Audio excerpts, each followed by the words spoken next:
Hello and welcome to Hot and Heavy, the Elaine podcast. I'm your host, Shivani Desai. Today I'll be talking about Season 6, Episode 9, The Secretary. Hello, everyone. How's everyone doing out there? I hope everyone is doing really, really well. I'm doing okay. Can't complain. I'm not gonna complain. I could, but I'm not going to. It's been a good week. A lot of busyness. I think a lot of us can relate to that. I'm not trying to brag about my busy life. It's actually a pet peeve of mine when people are like, "I'm so busy." It's like, yeah, we get it. Everyone's busy. Relax. You're not any better than anyone else because you're busy. Anyway, that's just my philosophy on that. I made 0 notes about banter today, so I think that means I'm not going to do any banter. So how about we just get into this episode? The secretary's synopsis is as follows. George intentionally hires an unattractive secretary to avoid distraction, then ends up giving her a raise after they have sex. Kramer gets, then loses Uma Thurman's phone number. Elaine accuses a store of having skinny mirrors, while Jerry spots his dry cleaner wearing his clothes. This episode was written by Carol Leifer and Marjorie Gross. 2 women writing an episode. That's a big deal. I'm very excited about that. All right, so we start out in the dry cleaners. George is in a great mood. He's telling Jerry how he's going to hire a secretary for himself. And Jerry thinks, wow, this is incredible. 6 months ago, your mother was taking your messages. Now someone's going to be taking my messages from me. From your mother. That's a great line. Jerry then asks, well, this woman you're going to hire, is it going to be the spokesmodel type? Or George is like, I thought about that, but it would be too distracting. So he's going to do a complete 360 and hire someone unattractive. That's a 180, George. Jerry then approaches the counter. He has some dry cleaning to drop off and his mother's fur coat for storage. Willie, the dry cleaner's wife, comes up, Donna, so Jerry says hi. You know my wife, Donna. Yeah, that's why I said hi. And Willie then starts admiring Jerry's jacket. Ooh, houndstooth must be very flattering, Jerry says. Yes, it really accentuates my bust line. All right, next we are at George's office.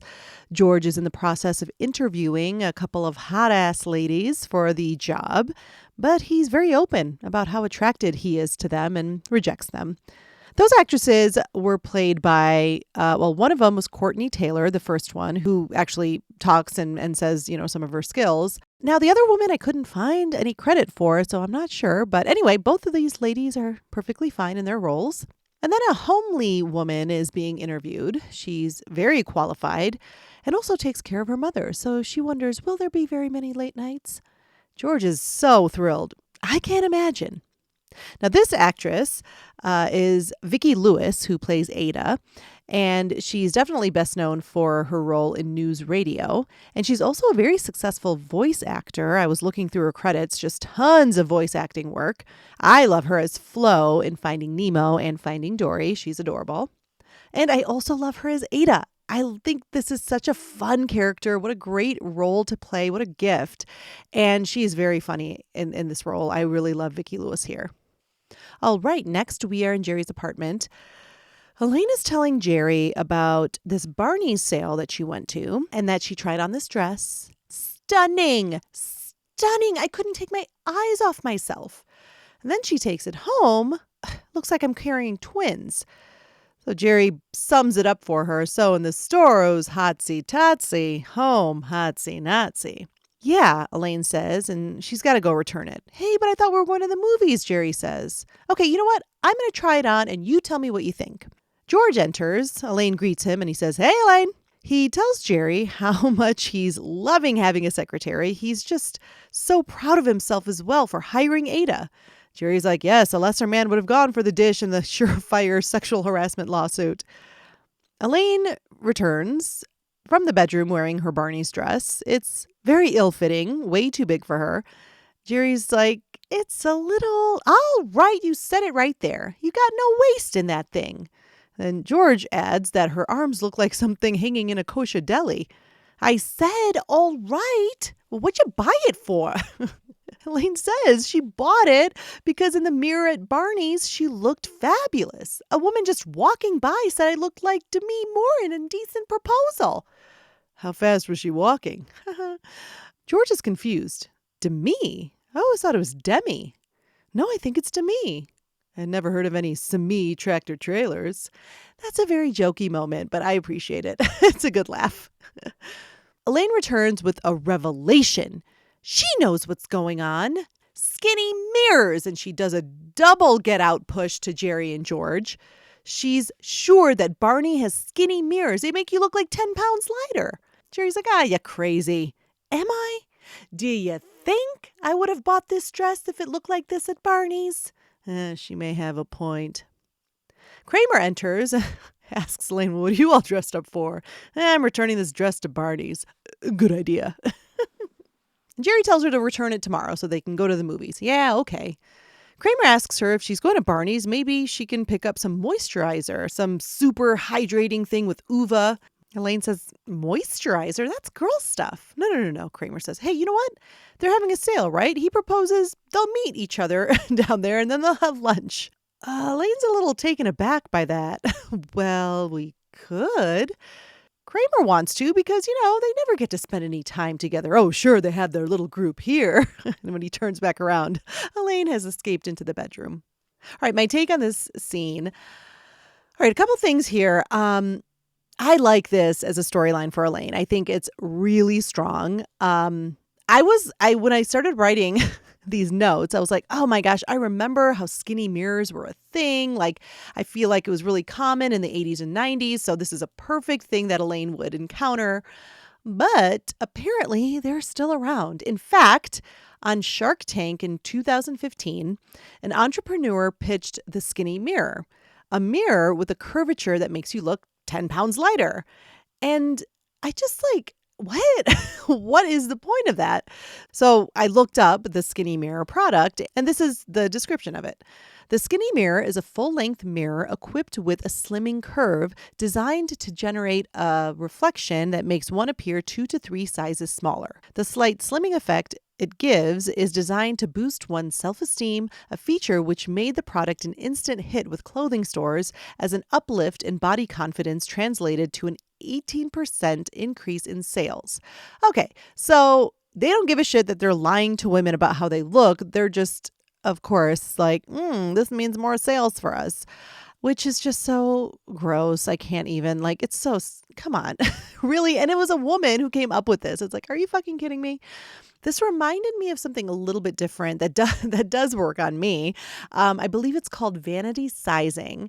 And what that is look, all of us know our sizes. We know that number we have to search through the racks for and all that.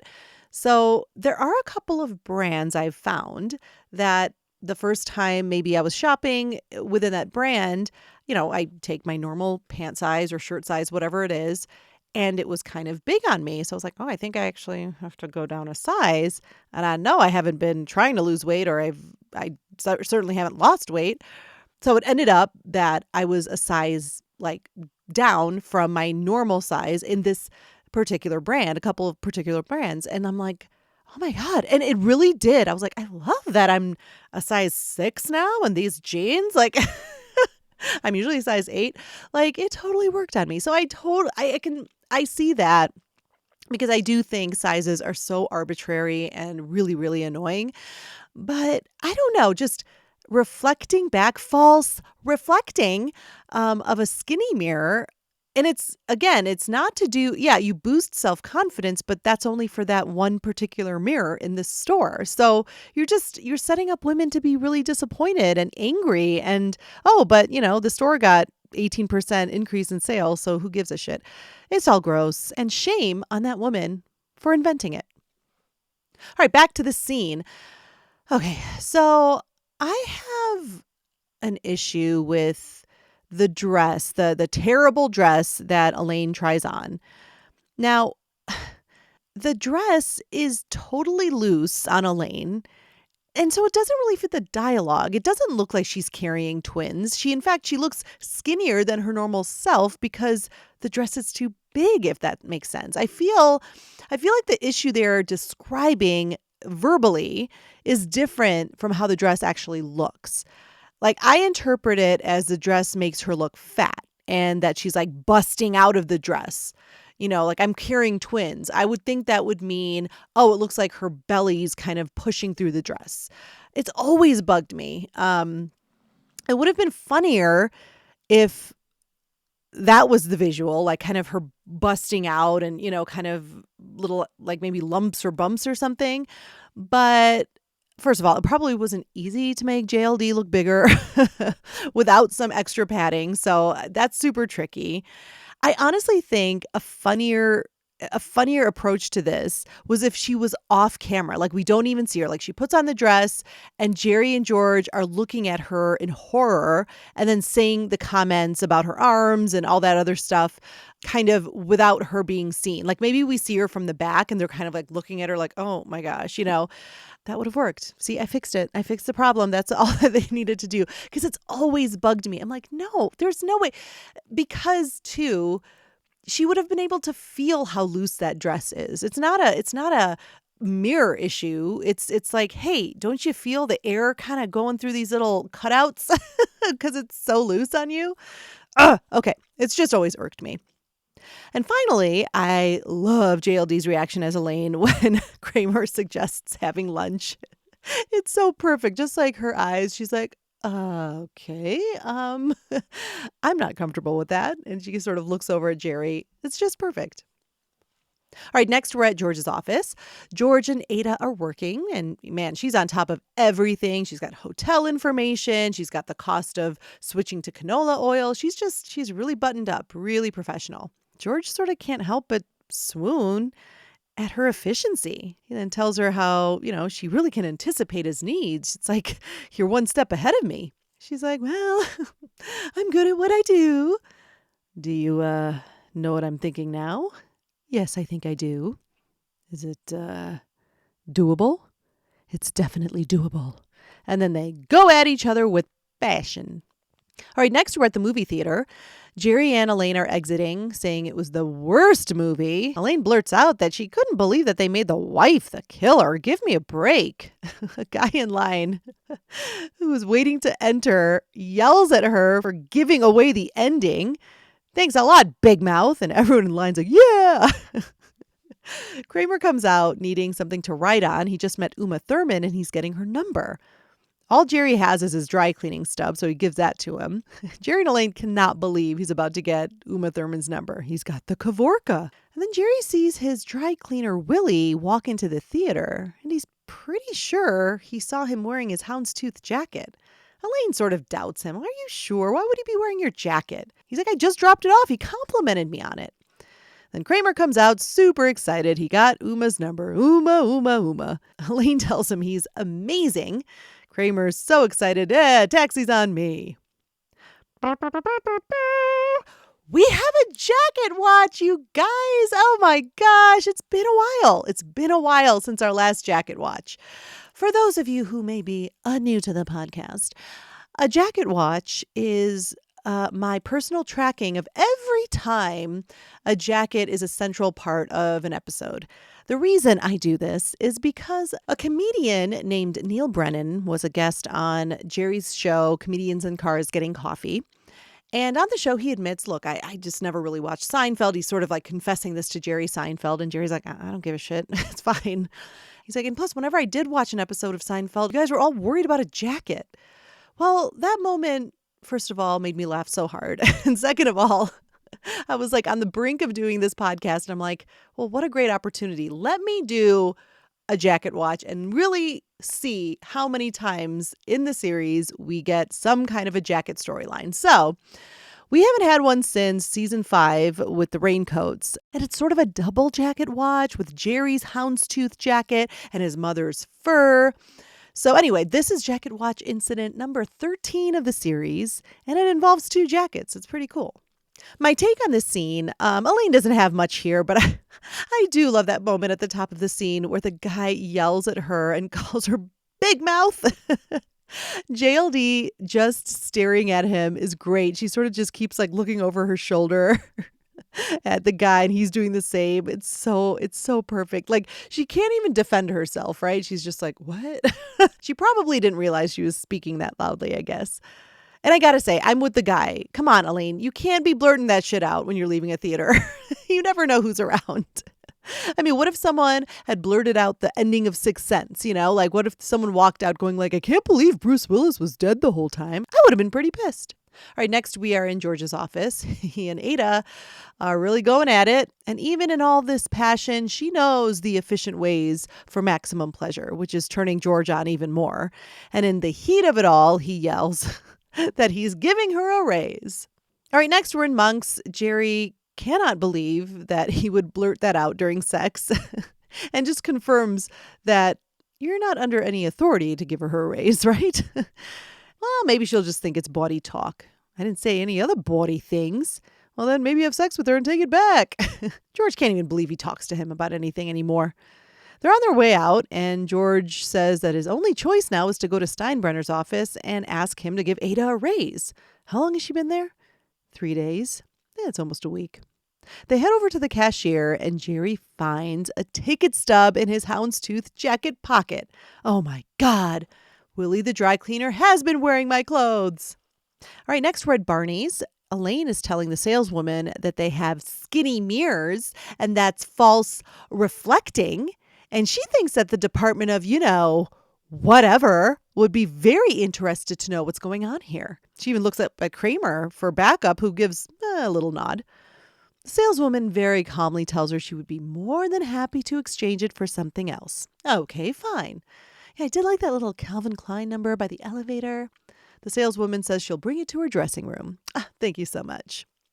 The actress who plays the saleswoman is Armine Azarian. What a great name. There aren't very many credits to her name. It doesn't seem like she's stuck with the acting. She did appear in an episode of Jag, was with David James Elliott, who played the pro-life boyfriend of Elaine. I like her. She's the perfect saleswoman in a fancy store, limited patience, as we see in the episode. So I think she does a really great job. Elaine sees Kramer looking in the mirror and asks why he's so dressed up. And it turns out just to shop. When you're shopping on Madison Avenue, you don't want to skimp on the swank. She likes his little bag. He shows her the moisturizer he got. Wait until Uma smells this uva. Elaine giggles and she goes back into the dressing room.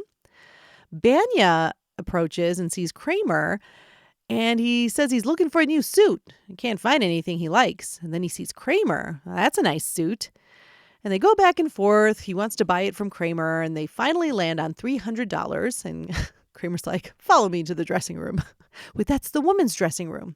There's nothing in there I haven't seen before. My take on this scene, I love a scene with emphatic Elaine, all sorts of passion in what she's saying here about the mirror and accusing them of having skinny mirrors.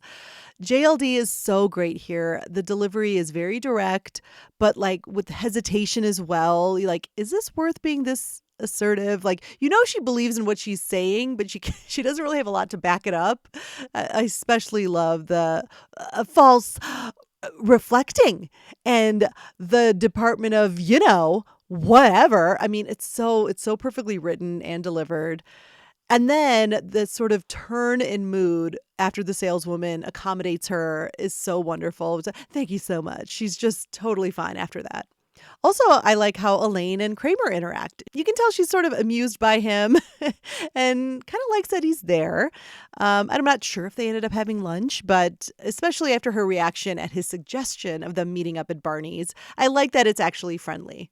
All right, next we're in Steinbrenner's office. George approaches Mr. Steinbrenner about a raise for Ada. He gives a sort of sob story about her life, and it doesn't really seem to work on Mr. Steinbrenner. He kind of keeps going off on different tangents, and then he gets a phone call and asks George to leave. All right, next we're back in the dressing room. Elaine is trying on a dress, and Kramer peeks over the top of the stall, scaring her, of course. What are you doing? Well, he needs her to get him some clothes. He sold his suit to Banya for a cool $300. Well, go and buy a new one. Well, he can't buy a new suit at Barney's. It would destroy his whole profit margin. He requests her to call Jerry and ask him to bring him some clothes. And she just can't believe it. My take on this scene, is not much to Elaine here, but good Lord, Kramer. I mean, really? You just hop on over, looking over the partition. Poor Elaine. She really has to put up with so much with these jackasses. All right, next we're at the dry cleaners. Jerry comes in, greets Willie. Willie's like, "You dropping off?" "No, but have you seen any good movies, Willie?" "You came by just to ask me that." Well, Jerry confronts him. He says he saw him at the theater wearing his jacket.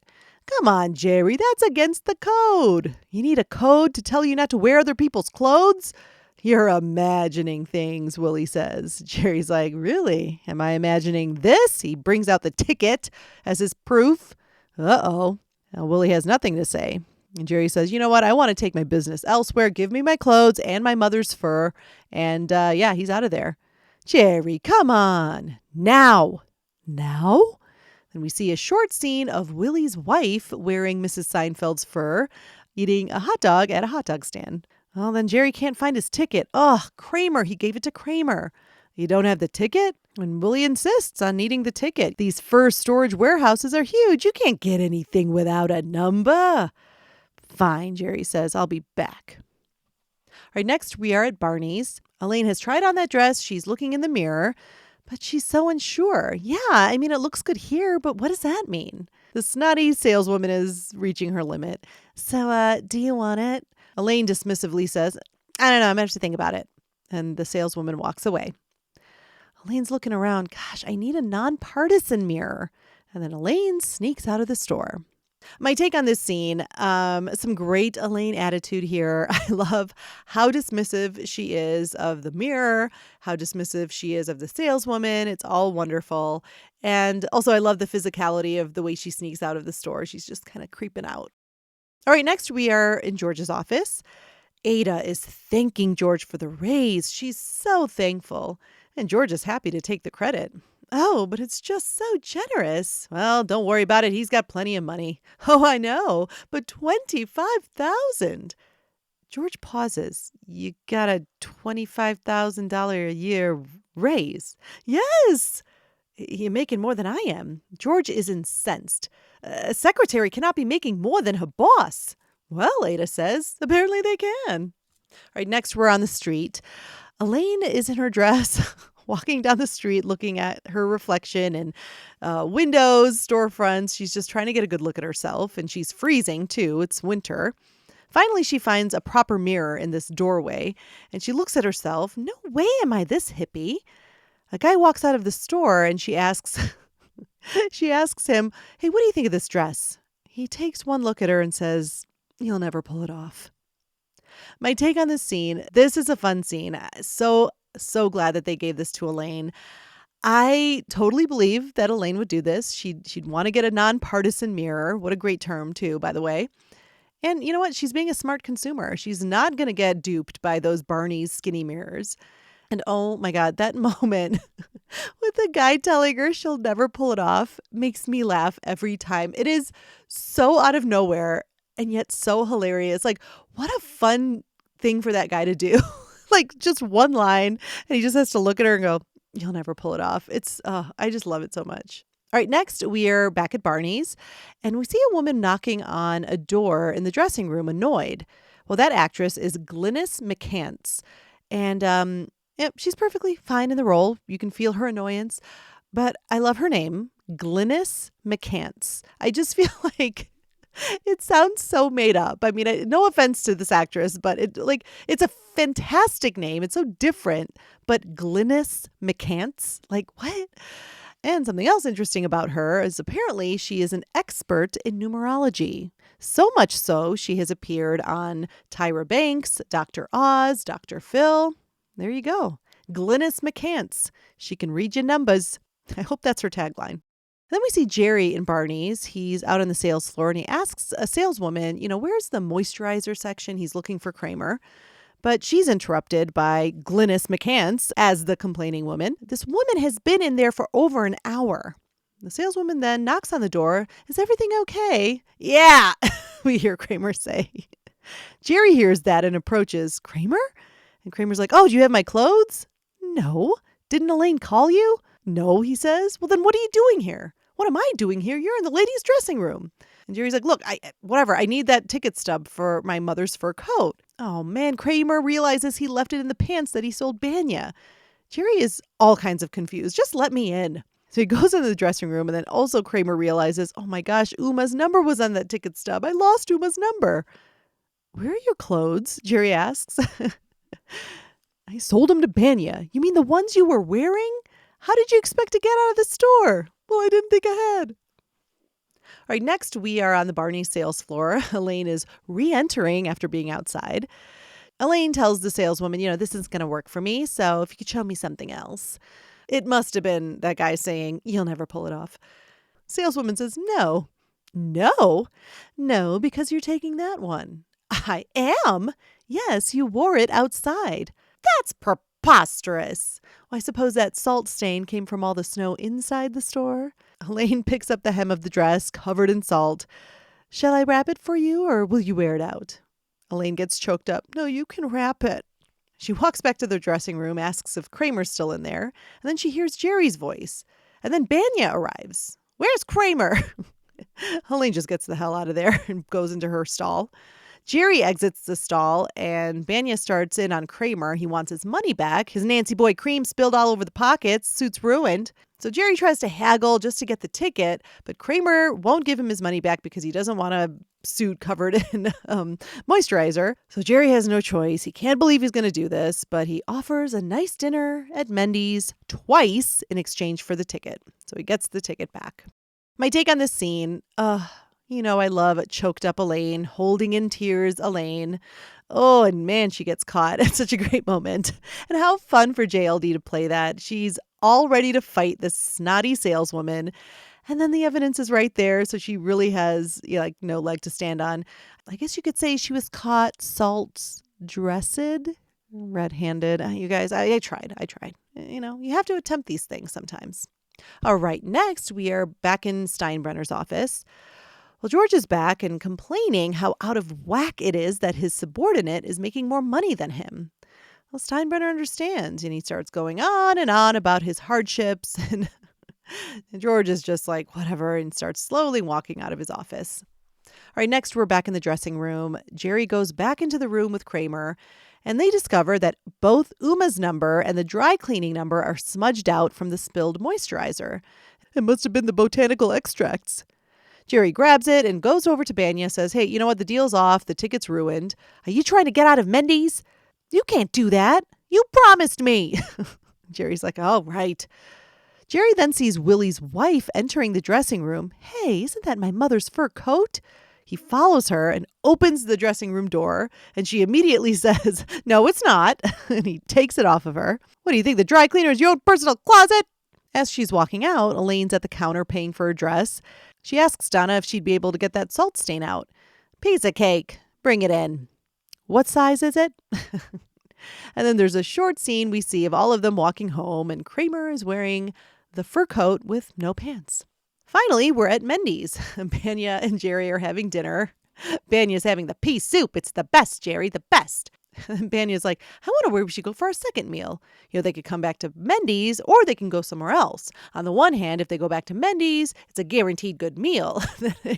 Jerry's so irritated. Yeah, he gets it. This would be good, but it would be the same. If we go somewhere else, it'd be different, but it might not be as good. It's a gamble. I get it. This is just torture for Jerry. Kenny's like, yeah, that's it. And then he needs to hurry up and finish. He's meeting a woman for a drink. Some woman named Uma. Apparently he found her number on the ticket before it got smudged. Hope she's good looking. And Jerry's just horrified.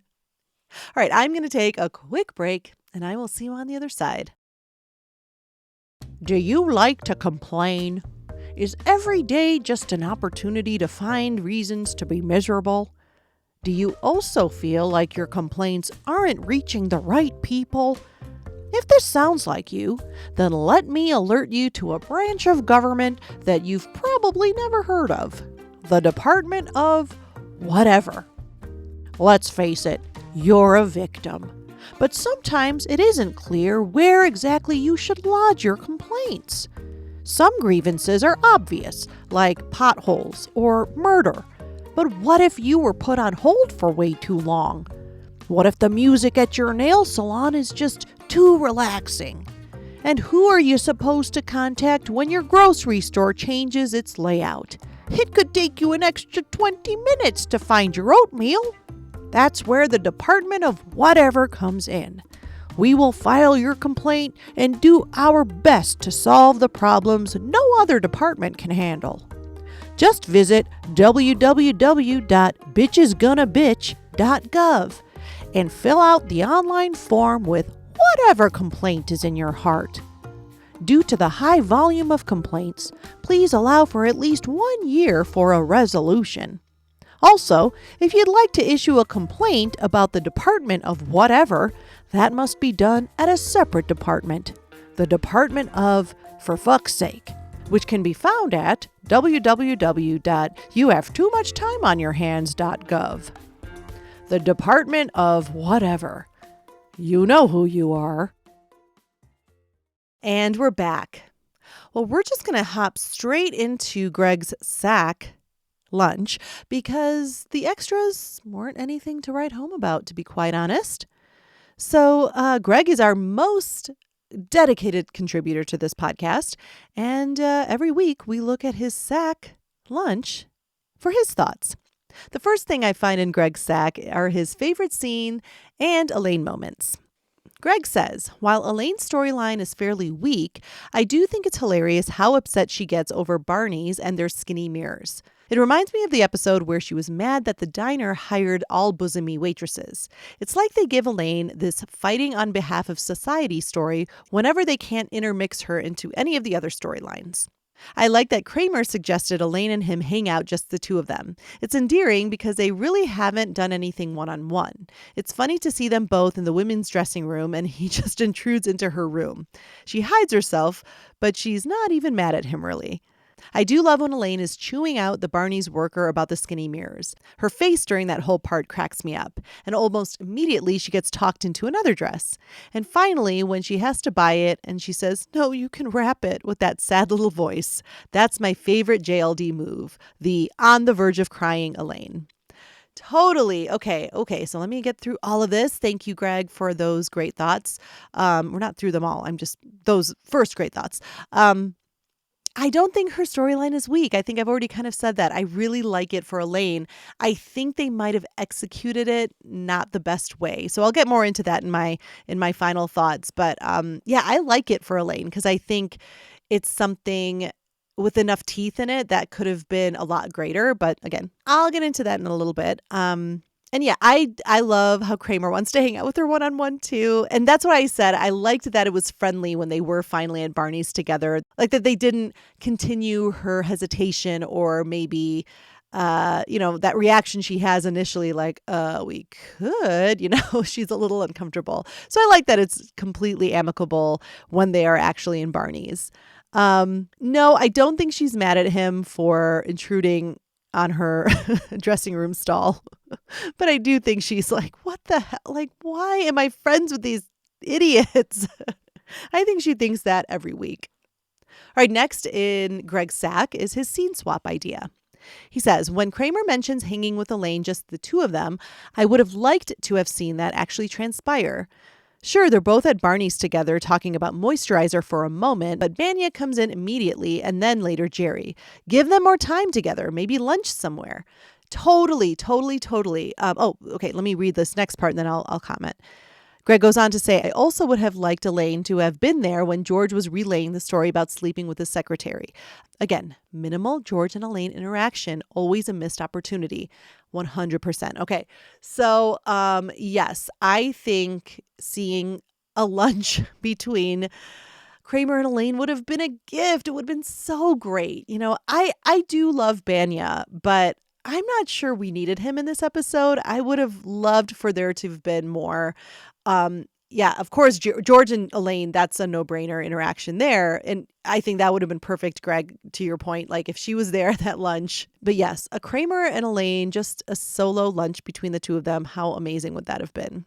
Missed opportunity. And finally, in Greg's sack are his extra thoughts. And he says, first off, George's comments to the attractive potential secretaries at the beginning of the episode are completely inappropriate. I would give up red meat just to get a glimpse of you in a bra, would get him fired on the spot. While his story seems to be the main one of the episode yet again, this is one of those times where I felt it was weak. The story that actually intrigued me the most was Jerry's with the dry cleaner. It's a simple premise that could honestly happen in real life if you think about it. I do like the situation with Banya and Mendy's coming up again. Man, that guy is annoying. Lastly, this episode is just okay for me. To be totally honest, the George Steinbrenner stuff is just not funny to me. I think once or twice it could have been funny, but they just milked it over and over again. Ooh, I like these last thoughts. Okay.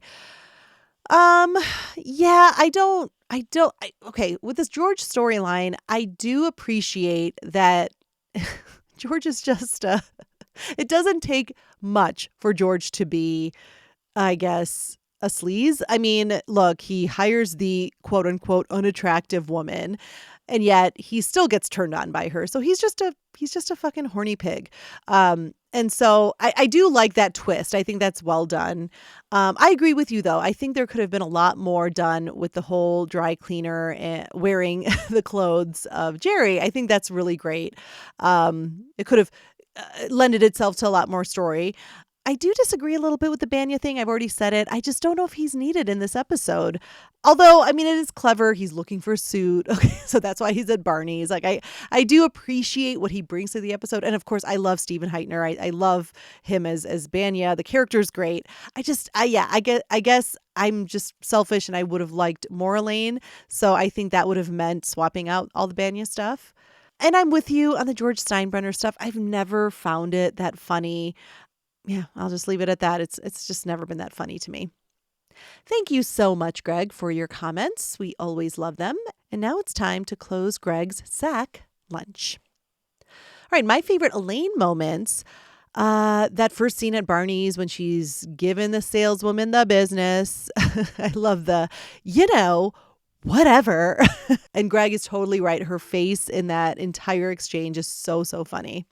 The close second for me would be when Elaine gets caught, that change in emotion and the holding back tears Elaine, super fun. And it's so fun as an actor to play those moments where you just switch your mood on a dime, where it's like you are like locked into kind of like how Elaine, like she's locked into kind of defending herself against this woman. And then when, the salt stain just completely outs her. Oh, and then she has to switch that emotion. What a fun thing to play. And JLD does it amazingly. All right, my final notes for this episode. It's pretty average for me, but it's weird. It's average, but I do like a lot of elements. I like Elaine's storyline. I disagree with Greg a little bit. I do like it. I like how she and Kramer at Barney's together. I would have swapped out all the dumb suit stuff for more of the Elaine and Kramer shopping together, lunch together, whatever it is. Like, I think it would have just been so fun for a day at Barney's with Elaine and Kramer. Yes, that's an episode. JLD had really fun moments of comedy. Again, like I said, those switches of emotions are super fun, really good face acting. And that movie theater guy calling her a big mouth. It's such a little moment. I just love it so much. So there's good elements to this episode, but, it's not off the charts great. And I think that's all I can say about The Secretary. Please be sure to follow Hot and Heavy on social media. On Instagram, you can find Hot and Heavy at Hot Heavy Elaine. On TikTok, it's at Elaine Bennis Podcast. And if you'd like to email me any thoughts, please do at elainepodcast@gmail.com. Thank you so much for listening, and I will see you next time.